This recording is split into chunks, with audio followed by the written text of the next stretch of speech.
Let's use long shields for disarming. This is the Kitsune clan, a group of sword enthusiasts who like cosplay, reenactment, and historical martial arts. If you have similar interests, feel welcomed.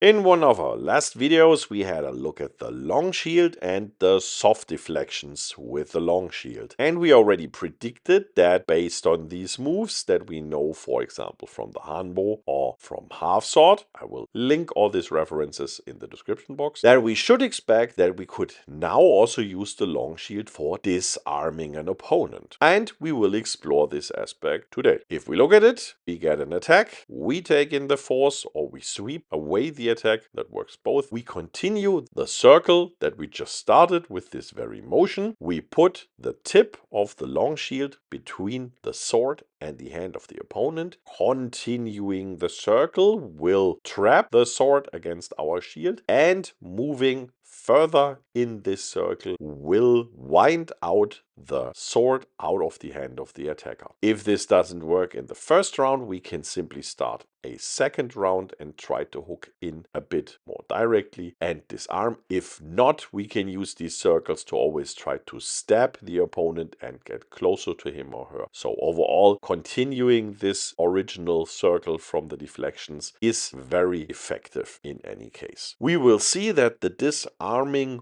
works quite good, maybe even better than with a stick, because the shield gives us a better protection against the blade of the opponent. Also, the weapon is very long, which gives us a lot of reach, and the weapon is relatively heavy, so there's a lot of inertia, and in many cases already the entrance into the disarm will half disarm the opponent. If we pay close attention, we often see the stick flying out of the hand earlier than when performing this action, for example, with the messer in half-sword or the longsword in half-sword or the hanbo in similar motions. We can of course use this strategy in all four angles, and in all cases we will see that the weapon of the opponent will be disarmed at a certain point. Sometimes this will be earlier, sometimes we will have to get a second round. We can compare this in the different angles. Sometimes it's a very short way before we reach that point where we can effectively disarm. That is due to the fact that basically the point of disarm is always somewhere in the upper left corner of our circle, but due to the four angles we come into this circle at different points, and we have to direct the weapon in the right direction. What do I mean with that? For example, in principle we could disarm an attack from angle 1 immediately because we are there at a disarming position. On the other hand, usually when the opponent attacks, the tip of the weapon is facing up, and for the chicken wing disarm that we usually perform in angle 1, the tip should be facing down. So although we are at a good point for disarming, we first have to turn the weapon of the opponent around to make this disarm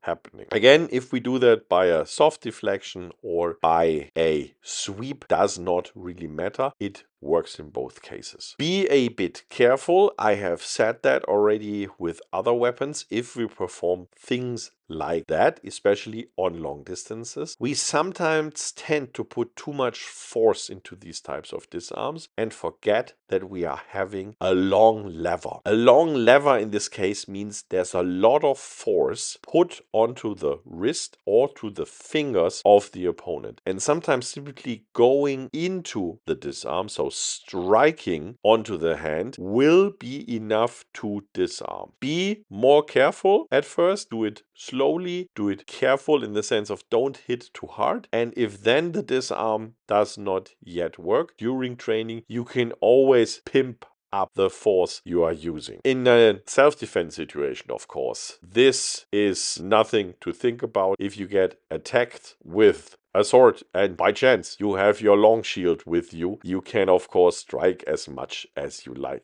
Unlikely that this will ever happen, but we can think of historical situations. If the attacker would strike with a sword, it would probably also be the aim to immediately disarm the person already with the first contact. That's what makes a successful duel in this case. I'm not entirely sure whether we see disarms like that in the manuals, in the fencing manuals, in the Fechtbücher from late medieval times. If we look at other disciplines in these types of manuals where we have sword against sword or messer against messer, if you have not seen our series on Messerfechten, Messer fencing, I will also link this playlist in the description box. We see a lot of disarms. Disarms are very, very common, and I would expect that we see the same effect here with the long shield. Why shouldn't we do that? The advantage of a disarm is, of course, if we come into a situation being attacked by a person with a weapon, to control the situation, disarming the person is in any case extremely helpful. And a dueling situation where it's really about the problem of two people that fight to hurt each other or to even kill each other, controlling the situation as early as possible is exactly what we want. We will explore more and different follow-up techniques from the deflections in the coming up videos. For now,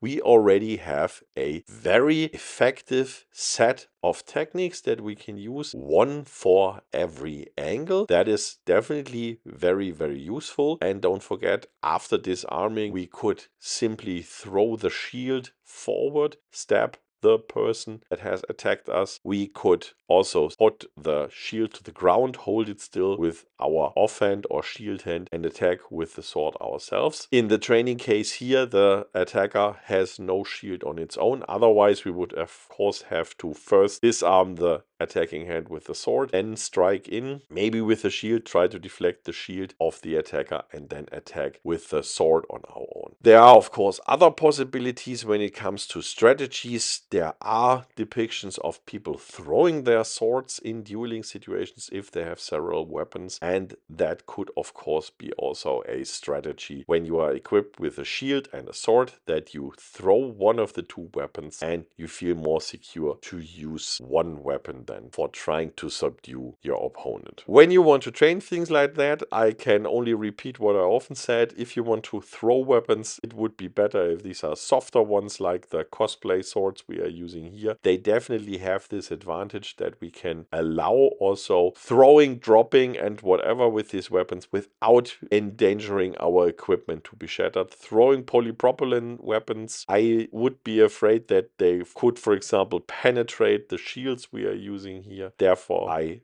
am really happy that we nowadays have all these options of training with different types of materials. Also when it comes to these weird weapons like the Stechschild, like the dueling shield. For the moment, I hope we could inspire you, and we hope to see you around next time.